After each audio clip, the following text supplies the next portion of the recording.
नमस्कार, मी ऋतुजा मोहन नागरगोजे. माझ्या यूट्यूब चॅनलवर आपण सर्वांचं स्वागत आहे. तर मी आज तुमच्यासमोर असा एक विषय घेऊन आलेला आहे. त्या विषयावर सारेच काही टेन्शनमध्ये असतात. तर मग तो विषय कोणता बरं असेल किंवा म्हटलं जातं तर प्रत्येकाला हा प्रश्न पडतो की आपण जीवनामध्ये आनंदी कसं राहिलं पाहिजे. तर आपल्याला कोणत्या गोष्टीमुळे आनंद होईल.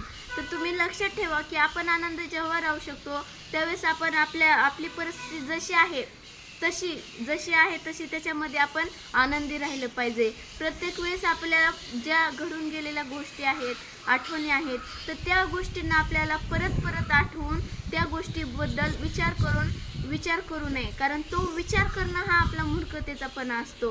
कारण आपण भूतकाळातील घडून गेलेल्या गोष्टीचा जर विचार केला तर मग आपल्याला जास्त टेन्शन येतं. त्यामुळे कधी जे आता पुढे चालू आहे, जे पास्टमधलं विसरून आपल्याला फ्युचरमधला विचार केला पाहिजे.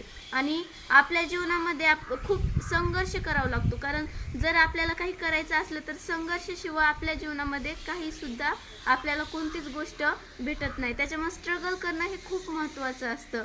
जसं म्हटलं तर आता आपल्याला जर कोणती गोष्ट साध्य करायची असेल तर त्यासाठी प्रयत्न करणं हे खूप महत्त्वाचं आहे. त्याच्यामुळे आपण आपले आयुष्य जगत असताना प्रयत्न केले पाहिजे आणि त्याच वेळेस आपण आनंदी राहतो आणि आपल्याला ज्या गोष्टी पाहिजेत त्या गोष्टी मिळतात. त्याच्यामुळं माणसाने सतत प्रयत्न केले पाहिजे आणि जे आपल्याला भेटले आहे त्याच्यामध्ये प्रत्येक वेळेस आनंदी राहिलं पाहिजे. धन्यवाद.